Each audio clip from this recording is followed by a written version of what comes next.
Nobel Prize-winning peacemaker Jimmy Carter spent nearly 4 decades waging war to eliminate an ancient parasite plaguing the world's poorest people.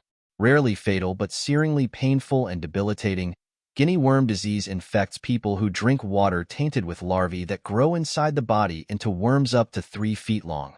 The noodle-thin parasites then burrow their way out, breaking through the skin in burning blisters. Carter made eradicating guinea worm a top mission of the Carter Center, the nonprofit he and his wife, Rosalind Carter, founded after leaving the White House.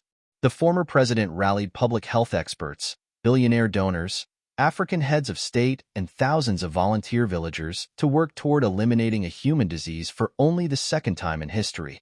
"It'd be the most exciting and gratifying accomplishment of my life," Carter told the Associated Press in 2016. Even after entering home hospice care in February 2023, aides said Carter kept asking for guinea worm updates. Carter died Sunday at age 100. Thanks to the Carter's efforts, the worms that afflicted an estimated 3.5 million people in 20 African and Asian countries when the center launched its campaign in 1986 are on the brink of extinction. Only 14 human cases were reported across 4 African nations in 2023, according to the Carter Center. The World Health Organization's target for eradication is 2030. Carter Center leaders hope to achieve it sooner. That meant recently returning to Jarwang, in a remote area of South Sudan in northeastern Africa. The village of 500 people hadn't seen guinea worm infections since 2014 until Nyangong Agwek and her 2 sons drank swampy water while traveling in 2022. A 4th person also got infected. "Having the worm pulled out is more painful than giving birth," said Agwek, pointing to scars where 4 worms emerged from her left leg. The center's staff and volunteers walked house to house distributing water filters and teaching people to inspect dogs, which can also carry the parasite. "If someone's hurt, the Carter Center will help," said villager Matthew Mignol, listening to a training session while checking his dog for symptoms. An audacious plan. In the mid-1980s, global health agencies were otherwise occupied, and heads of state largely overlooked the illness afflicting millions of their citizens. Carter was still defining the center's mission when public health experts who had served in his administration approached him with a plan to eliminate the disease. Only a few years had passed since the WHO declared in 1979 that smallpox was the first human disease to be eradicated worldwide. Guinea worm, the experts told Carter, could become the second. President Carter, with a political background, was able to do far more in global health than we could do alone, said Dr. William Foge, who led the U.S. Centers for Disease Control's smallpox eradication program and the CDC itself before becoming the Carter Center's first executive director.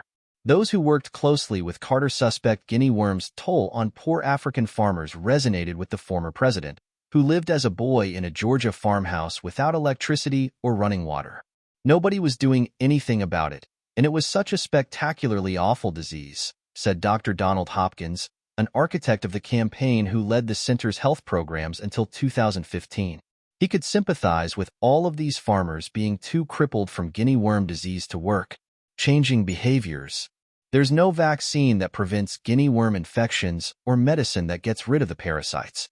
Treatment has changed little since ancient Greece. Emerging worms are gently wound around a stick as they're slowly pulled through the skin. Removing an entire worm without breaking it can take weeks. So instead of scientific breakthroughs, this campaign has relied on persuading millions of people to change basic behaviors.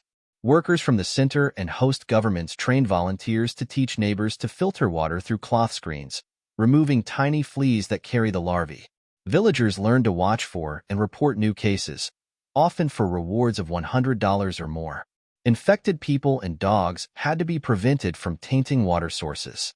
The goal was to break the worm's life cycle and therefore eliminate the parasite itself, in each endemic community, eventually exterminating guinea worm altogether. The campaign became a model for confronting a broader range of neglected tropical diseases afflicting impoverished people with limited access to clean water, sanitation, and healthcare.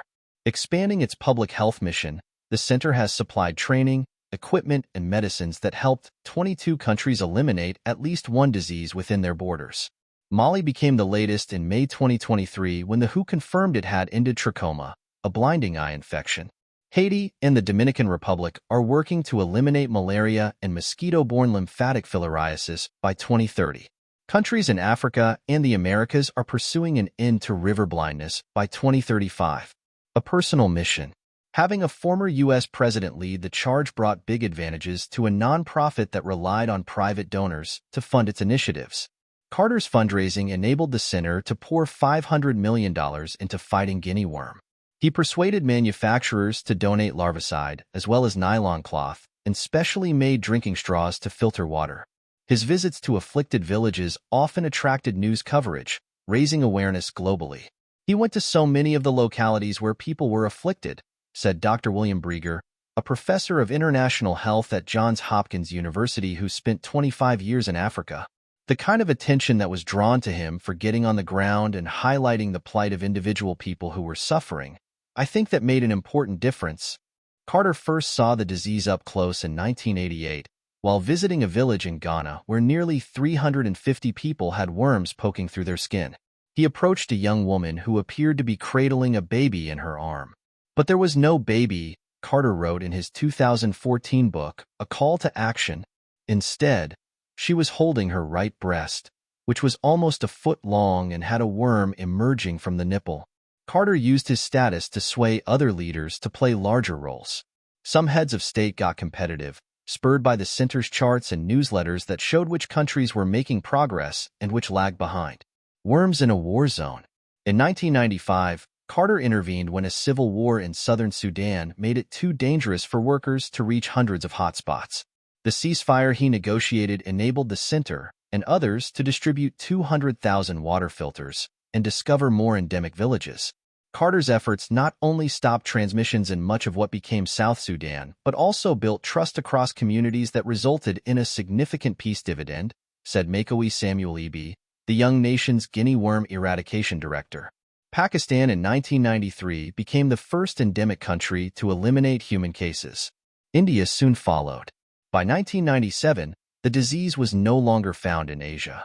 By 2003, cases reported worldwide were down to 32,000, a 99% decline in less than 2 decades. Some setbacks frustrated Carter. Visiting a hospital packed with suffering children and adults amid a 2007 resurgence in Ghana, Carter suggested publicly that the disease should perhaps be renamed Ghana worm. Ghana was deeply embarrassed, Hopkins said. Ghana ended transmission within 3 more years. Even more inspiring, Nigeria, which once had the most cases in the world, reached 0 infections in 2009. That was a thunderclap, Hopkins said.